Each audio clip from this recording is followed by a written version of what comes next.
मुख्यमंत्री माझी लाडकी बहीण योजना असेल, आज मुख्यमंत्री अन्नपूर्णा योजना असेल, युवा प्रशिक्षण योजना असेल किंवा आज शेतकऱ्यांना जी वीज सवलत मिळणार आहे किंवा त्यांना ज्या इतर पीक विमा योजना आहे, ₹1 पीक विमा, याला सुद्धा उदंड असा प्रतिसाद मिळत आहे. सन्मान निधी त्या माता भगिनींच्या अकाउंटला डायरेक्ट डीबीटी हा करायचा आहे.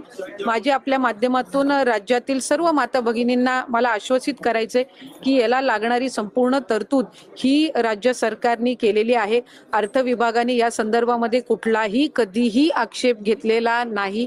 पहिल्या टप्प्यामध्ये लागणारा जो निधी आहे, साधारणपणे या वर्षाला लागणारा जो निधी आहे याची तरतूद ही अर्थ विभागाने योजना आहे. ₹1 पीक विमा, याला सुद्धा उदंड असा प्रतिसाद मिळत आहे. त्याच्यामुळे आतापर्यंत कुणीही आपण सांगावं की या योजनेमुळे आधीच्या कुठल्या योजना बंद करण्यात आलेल्या आहे असं एकही उदाहरण विरोधकांना देता येणार नाही.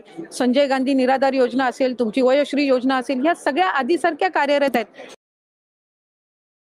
कुठल्या योजना बंद करण्यात आलेल्या आहे असं एकही उदाहरण विरोधकांना देता येणार नाही. संजय गांधी निराधार योजना असेल, तुमची वयोश्री योजना असेल, ह्या सगळ्या आधीसारख्या कार्यरत आहेत.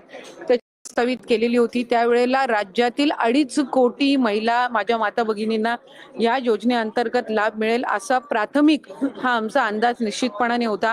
आज तगत आमच्याकडे 1,40,00,000 पेक्षा जास्ती अर्ज हे प्राप्त झालेले आहेत विभागाकडे आणि ज्या स्थानिक सगळ्या शासकीय यंत्रणा आहेत यांनी त्याची स्क्रुटिनी छाननी सुद्धा सुरू केलेली आहे. त्याच्यामुळे ती छाननीची प्रक्रिया सुद्धा पुढच्या 8-10 दिवसातच पूर्ण होणार आहे. कारण आम्हाला निश्चितपणाने केलेली आहे. त्यामुळे कुठल्याही पद्धतीची चिंता नसावी. या उलट मी आपल्या माध्यमातून सांगेन की आम्ही ज्या वेळेला विभाग म्हणून ही योजना प्रस्तावित केलेली होती त्यावेळेला आम्ही 21 ते 60 हा वयोगट प्रस्तावित केला होता. त्याच्यावर ज्या वेळेला अर्थ व नियोजन मंत्री अजितदादांकडे बैठक झाली त्यावेळेला त्यांनी हा 60 वरून 65 करावा अशा सूचना या त्यांनी दिल्या आणि 60 आणि 65 या वयोगटातील जर लाभार्थ्यांची आम्ही संख्या काढली तर ती साधारणपणे 14.5 लाख होते.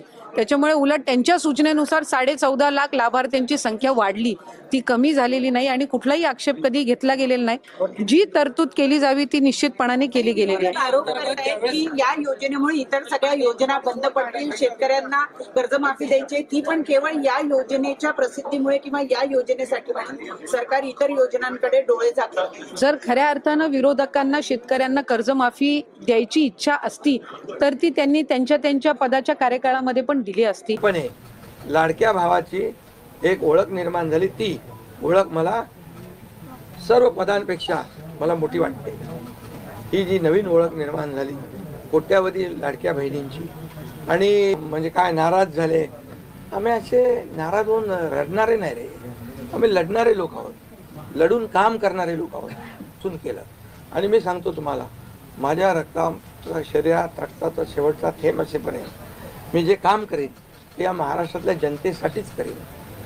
आणि दुसरी गोष्ट, या ठिकाणी मला काय मिळालं यापेक्षा महाराष्ट्रातल्या जनतेला काय मिळालं, महाराष्ट्रातल्या जनतेच्या जीवनामध्ये काय सुख मिळालं, काय आम्ही आज देऊ शकलो आनंद, हा आमचा उद्देश होता. आणि आज मला आनंद आहे. लाडक्या बहिणी लाडके भाऊ लागले अप्रेंटिसशिपमध्ये 6,000 8,000 10,000 रुपये त्यांना महिन्याला मिळायला लागले. वयोश्री योजनेतून मिळायला लागले. सगळ्या योजना आहेत. आज लाडक्या बहिणी सांगतात आम्हाला औषधाचे पैसे, आम्हाला मुलांच्या फीचे पैसे. काही लोकांनी तर छोटा मोठा व्यवसाय केलाय चालू आणि हे पैसे समजले की नाही. त्यामुळे मी स्वतः तुम्हाला सांगतो, हे जे काही एवढी विक्ट्री झाली, एवढा मोठा विजय मिळाला, हा विजय जो आहे आतापर्यंतच्या विजयामध्ये ऐतिहासिक त्याची गणना होती. आणि याच्यामध्ये ऐतिहासिक गणना होण्याचं कारण एवढं की जीव तोडून मेहनत केली, जीव तोडून निर्णय घेतले आणि जीव तोडून लोकांमध्ये आम्ही गेलो. घरी बसलो नाही, लोकांमध्ये जाणारं हे सरकार आहे. मी असेल, दोन्ही उपमुख्यमंत्री असतील, आम्ही जे काय केलं काम ते काम केलं मनापासून. आज